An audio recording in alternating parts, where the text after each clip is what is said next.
This one's a doozy.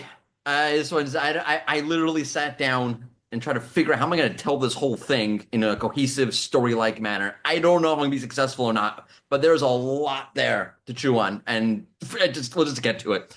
Um, it's a classic case of a brand that has a negative reputation, almost like a toxic reputation in a way. And I have a lot of experience with brands like that. It's what I did at Wix, and trying to get out from under it. And the problem is, and I'm going to give you the marketing lesson before we even get started, is you have to diagnose the reason why you have that bad reputation and what happened.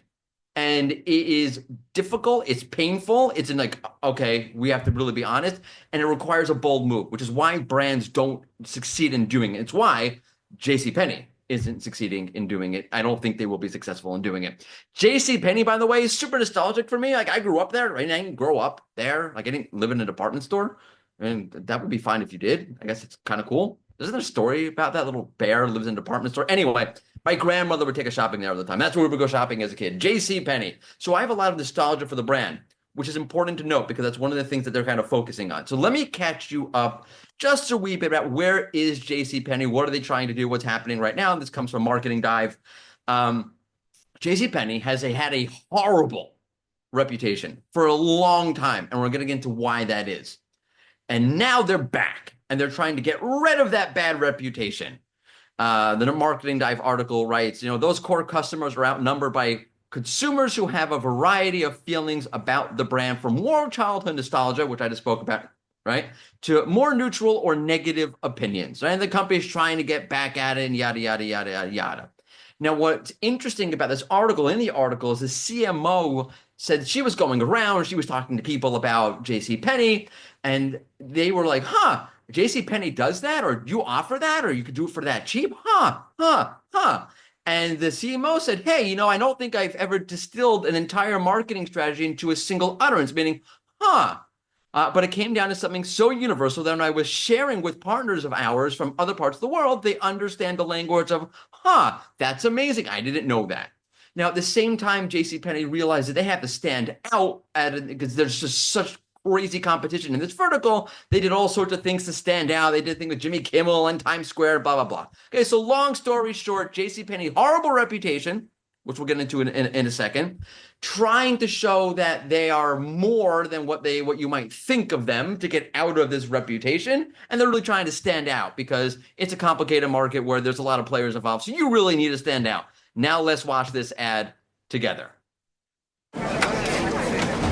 When you buy a $250 runway ready matching set and a bold print for $72, you're not just buying a $250 runway ready matching set and a bold print for $72. You're buying this $250 lingering look from the woman with the complimentary Prosecco for $72.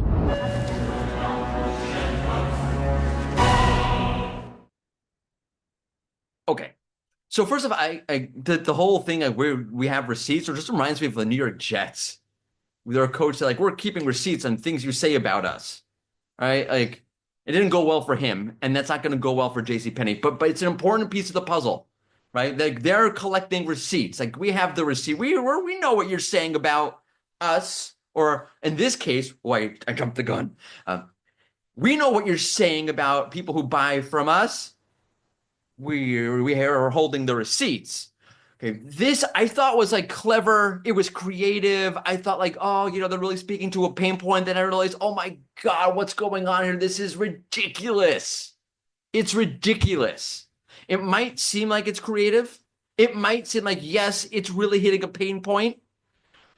But when you start to get into it, you start to see that this is not good.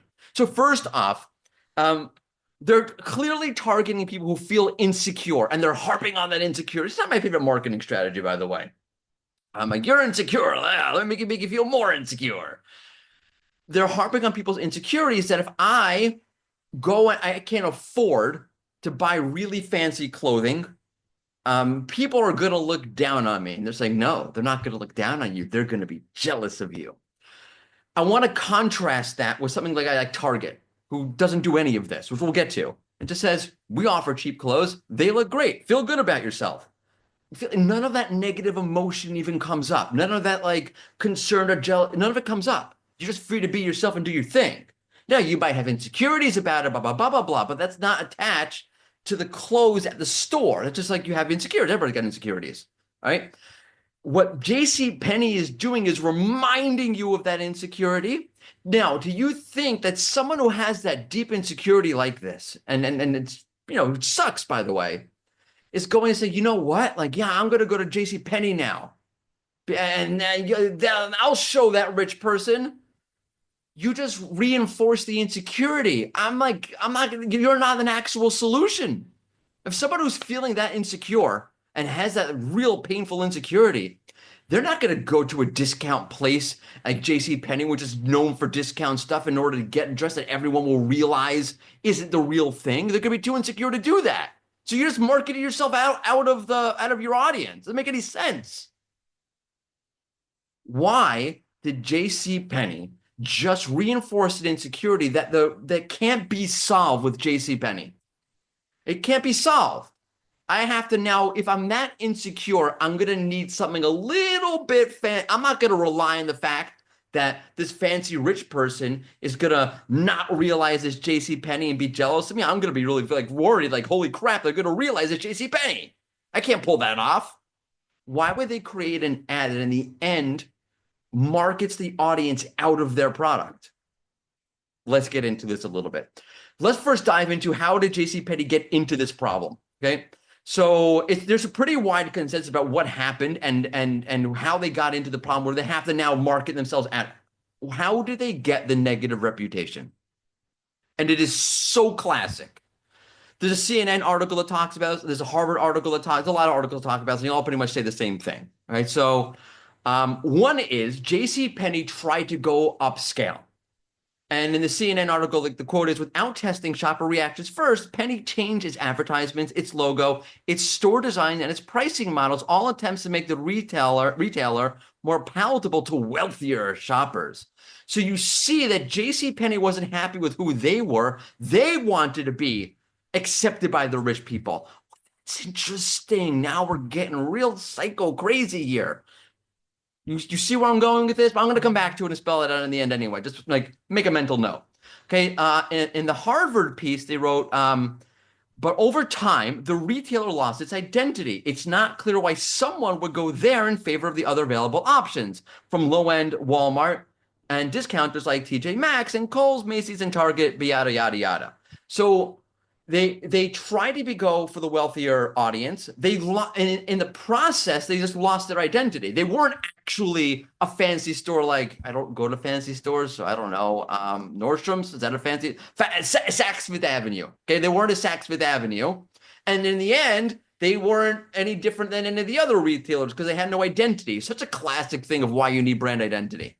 Okay, now let's see what actually happened over time because of this. So it's interesting, by the way, if you go back to February 2023, SEMrush shows that the keyword JCPenney had 300,000 searches a month in the US, 323 in the whole world per month. Okay, so 300,000 or so people are looking for JCPenney in the US in 2023. That number, by the way, isn't so far down now. Right? Currently, it's 246,000 people a month. So a net loss of 50,000 searches every month looking for JCPenney. That's really interesting. Like, that's great. JCPenney still has brand, awareness and it's on people's minds, even though they have been like out of the game for a good while. Now, it's notable that a lot of these searches and a lot of their branded traffic, by the way, have to do with, are they still in business? So the idea that JCPenney wants to get out there and show people we're still alive, we're still there, that's smart. That's good because people kind of know you're there, but they're kind of really wondering, are you still actually there? And that's reinforced when you look at the people also ask data, which I love using for this kind of stuff. A lot of the question is like, who bought JCPenney? What are the sister stores? Like people are is JCPenney still popular? Is JCPenney closing in 2025? Why is JCPenney closing? So you need to get ahead of that. No, we're still alive. So that's a good move. The focus on how they're doing it And who they think their competitors actually are is not. Now, who does JCPenney think their competitors are? I'm going to show you the Macy's homepage, at least when I saw it. Okay. And now I'm going to show you the JCPenney homepage. Okay. Looks kind of similar, no? Yeah. Right? The top little banner thing, even the color palette, like the same kind of, text and fonts. They're still going after Macy's. And there's someone to be a little bit more upscale, right? We're going after Macy's. They didn't redesign their website to be like, I don't know, Walmart. Right? They designed it to be like Macy's. It literally has that same black banner up top on the homepage. What's stupid about that, by the way, if you keep going down, right? We saw before, they said, oh, JCPenney has no actual identity, and now they're running all these ads. I love this. I love when companies go all in on the emotive side with their creatives on YouTube or whatever, and then their homepage is just brand garbage, for lack of a better word. Today's daily deals told me nothing. Every website's going to have that. In fact, a lot of websites do this better, which we'll get to, but there's nothing that tells me to stand out. Why would I buy here over Walmart? So the same problem that JCPenney had, okay, that people were talking about in 2015, like 10 years ago, they're still literally doing right now with their homepage. It's amazing. Now, on the Macy's side, Macy's is not your competitor. I know that back in the day they were, but JCPenney, you're still living in the past. First of all, you're still living in a past where people cared about being fancy. That's not the culture right now. You're misreading the room. But anyway, look at Macy's. In February of 2023, 11 million people ran the keyword Macy's on Google per SEMrush. Fast forward to now, and it's 9 million. They lost 2 million searches a month. Okay, Macy's is not the gargantuan it once was, and you see that play out in the people also ask data. It's, again, a great way to corroborate what you're seeing in the SEMrush side. Hey, why are Macy's stores closing? Why Macy's are closing in 2025? Why is Macy's struggling? By the way, right underneath it, is JCPenney going out of business? It's just amazing. So you still think Macy's is your competitor? They're not your competitor. Sites like I can't remember the name because I'm so not cool. And this is a place I would never Uniqlo. Uniqlo. First off, look at their page, which I don't know if by the way, I could be totally botching this. They seem to be hip and trendy and cool with people. I know there's some kind of thing with them in China or whatever. But look at their homepage. That does not look like a normal e-com homepage. That does not feel like Macy's. That's a different feel. That's a different vibe. I happen to like it better, by the way. But and you see that Uniqlo. Okay, so there's a whole thing are they a Chinese or a Japanese company? People are a little bit confused about that when you look at the people also ask data, right? But they have why is Uniqlo so high quality? People aren't asking why are you closing? Are you still in business? The presumption is that it's high quality. Why is it so high quality? I would like to learn more about that. That's where your brand wants to be. And that's a brand that JCPenney should be modeling after or thinking of or looking at, not Macy's. I'll give you okay, if you want to go legacy, JCPenney, look at Old Navy. Which I like Old Navy. I have a very old sweatshirt from Old Navy that I still wear. I'm very fond of it. It's super old. Anyway, in 2023, Macy's, I always get the names wrong. Old Navy had 7.5 million searches in the US, 8.7 million globally. Fast forward to now, it's still 7.5 million. I mean, they haven't lost market share, and they're a legacy brand. That in of itself is winning. And actually, globally, their keyword searches have gone up slightly, just a bit. When you look at the people, the sentiment around them, and people and also asked, okay, when did Old Navy get popular? Why was Old Navy popular in the 90s? So there's a thing a little bit old, but there's still a recognition that they're a popular brand. What age group shops at Old Navy, which I thought was interesting. Shows you people know that you shop at Old Navy. It's totally fine to shop at Old Navy. They're cool. They're fine just for a certain age group. I don't think it's for everybody. Right? So if JCPenney wants to look at a legacy brand, okay, look at them. By the way, Old Navy, look at their website. It starts off old school. This is not my favorite, but when you scroll down the site, it has a nice feel. It's only at the way, way, way, way, way bottom that you get like, like your traditional, this feels like an e-com site. So good job, Old Navy. I kind of liked it. JC Penney cannot get out of their old way of thinking. And this is what happens with brands who have a bad brand reputation. They simply can't get out of the old way of thinking. They're still looking at Macy's as their competitor, Macy's as their paradigm. They're still looking at themselves as like, okay, we need to prove ourselves, blah, blah, blah. They just can't get out of it. I want to show you a really sharp contrast, okay? This is Target. This is one of their Instagram posts about clothing. Okay, it's just what a happy family wearing nice clothing. Looks great. Are they saying it's cheap? Are they saying what a great deal? Bet you people didn't realize that this shirt only cost $5 when it looks like it cost $20. By the way, like I'm proud that I spent $5 on shirts. I don't like leaving that aside. Which again, JCPenney, I don't feel like reading the room. I feel like I'm more of the norm. Like I don't need to be fancy. And you see, by the way, that the fancy brands are trying to not look fancy. Whatever. We live in a weird world. I'm an old person, so what do I know? But now look at JCPenney, right? $87 to pick out your own outfit. $250, your dad picks the outfit. Like it's just like, yeah, this handbag cost $40. Bet you thought it cost $4 million. They're working from a place of insecurity. And now let's go back to that ad, because that's the important thing to remember. JCPenney is operating out of a place of insecurity, because what they should be doing is saying, hey, you know what? Come to JCPenney. We have great clothes for great prices. There's no insecurity thing, trying to prove it, all of that kind of, no, right? Figure out who you are. What makes your clothes great? What do you do that's great? What do you do that's different? What do you do that's awesome? And speak to that. But instead, what are they doing? They're going back to this whole insecurity thing of, oh, that rich white lady, she's going to look down on you. She is looking down on you. You don't have any worth to her unless you buy really expensive clothing. And now you're gonna buy this clothing. She's gonna be jealous of you because she had the same dress. And to cap it all off, you only paid $75 for it. You know who's really jealous here? You know who's really insecure here? JCPenney. JCPenney is still insecure that people who are fancy look down on them. And JCPenney is getting the satisfaction that rich people are going to look at their clothes and be like, oh, that looks nice.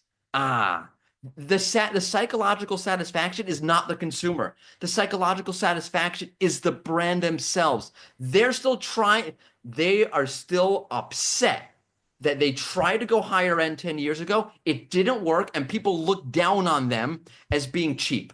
And that's where cheap people go to get clothes. And instead of having their own identity of, hey, we do some really awesome things with some really awesome designs and for really great prices, whatever it is that makes them different. I don't know what makes them different. And that's part of the confusion. I still don't know what makes JCPenney different. I can go to Target and get the same dress. I mean, I don't wear a dress, but like that was what was in the ad. But if I wear a dress, that'd be fine too. I can go to Target and get the same dress at kind of Walmart and JCPenney. Why would I go to JCPenney to buy that dress? I have no reason.